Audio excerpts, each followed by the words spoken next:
What is up, guys? Today we're going to be talking about Cha-Ching, The White Rose by Glen Cook. So, guys, for those that don't know, The White Rose is book number 3 in the Black Company series. It brings an end to the books of the Campaign of the North, the Books of the North.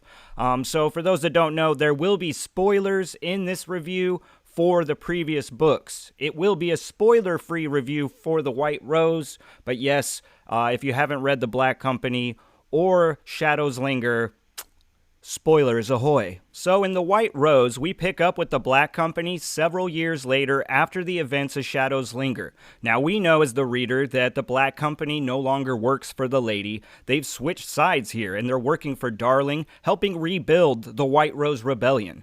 Now working for the Lady might have sucked, but working against her seems to suck even more. The Black Company has nowhere to hide except for here in the Plane of Fear. This is basically the only place sketchy enough to keep the Taken and the Lady at bay. Now, after this several years of relative peace, the Taken have begun to camp out on the edges of the Plane of Fear, and they've begun to test the Rebel. Now, with the Black Company beginning to sweat, things get even stranger when mysterious couriers of messages begin to show up from the opposite ends of the Empire. Now, these messages, these letters, contain information on an even stranger guy named Bowmans, a wizard, but one that they believe has information on the Lady's real name. Now, this is obviously vital information for the rebellion, so a mission gets kind of concocted to go out and seek and investigate about all this craziness. So the first thing I want to get into is the book's pacing, because I do think that there is some problems there,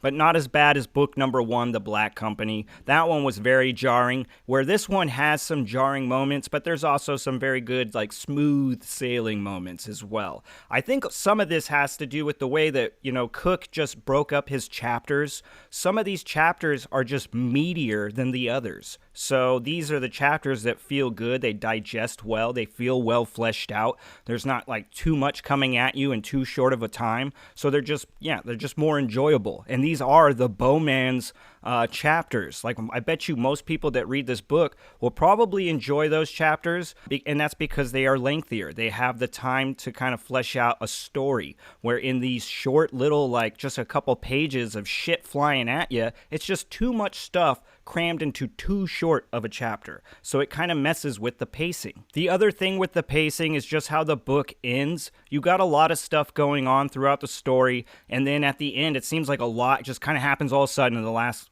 short couple chapters. So it seems a bit rushed. But at the same time, this is kind of Glen Cook's style, though, too. So it's kind of hard to say. I do think, as well, as just the way that it does end, it's not going to button things up all the way. And some people might be expecting that at the end of the Battles of the North, But here's the deal, guys. This thing is going to come at you at a fast pace, and it's going to end on a note that's more like a beginning of something else than closure all around for what we have just gone through, if that makes sense at all. The next thing I want to talk about is where I think Glen Cook really shined, and that's the world building within the novel.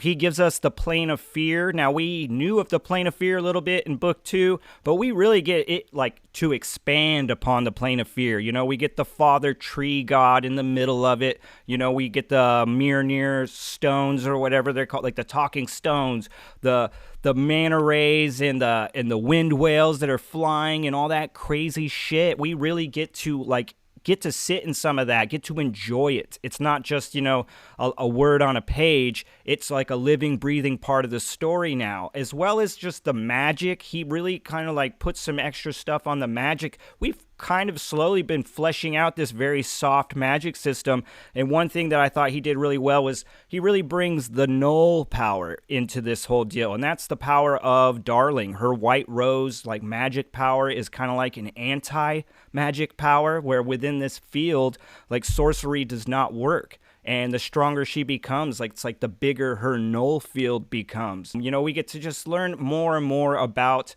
the lore of the Barrowland, and there's just so much that really goes into this story. I think a lot can get lost or just kind of like glossed over, but I do think that Glen Cook really kicked it up a notch as far as fleshing out this world and the magic system. The next thing I want to talk about is Glen Cook's character work in the book, because I do think that in book 2 we got that whole perspective of Maren Shed, and just his character work with Maren Shed was amazing. That was just, it's really good. It's goddamn good. So I do not think that we get that level of character work in a single character here in The White Rose. But what we do is we kind of get to flesh out 2 characters that are extremely powerful, but are kind of like background characters in a way, right? Like the lady and Darling are, they're badasses, but realistically, like, we're kind of not really that interested in reading about them in a way, right? Like, because we want to know about the Black Company. We want to know about the 10 that were taken.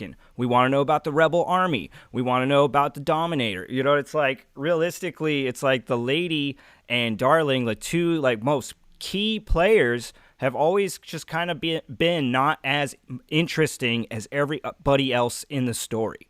But now we get to see some different sides of both of these ladies that make them intriguing and interesting, and there's a different perspective, on them as well. And I had to actually applaud Glen Cook, because I also think that these became strong female characters within his books. Now, as far as my 2 cents for the slow and the struggling, yes, absolutely, The White Rose is for you. Now, if you've been watching these Black Company reviews, you'll know that I'm a huge, firm believer that once you're in the Black Company, the only way out is feet first. But anyway, just as far as reading challenges, I do not think that there's anything in The White Rose that Glen Cook is throwing at you that he hasn't already thrown at you in the first 2 books. I do think that, like I said, the pacing has some issues. Also that, Glen Cook doesn't hold your hand, so he might not be giving you all the context right out the gate. So you might be following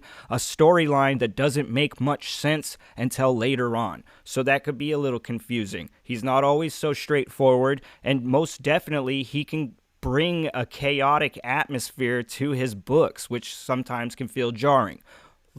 That all aside, like I said, guys, there are obstacles.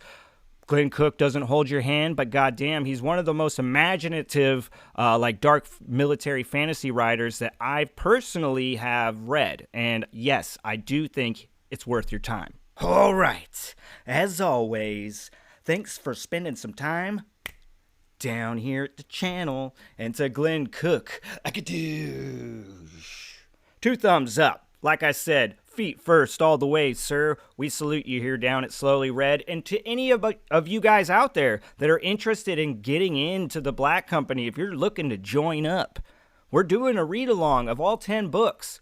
They're on the channel Discord. I'll leave a link in the description. These books you can get through fairly quickly, so there's still time to catch up. Or maybe you've already read a couple books. Well, there's time to jump in. Like I said, feet first. All right, guys. If you're new, please like and subscribe. It really helps me grow the channel. As always, peace.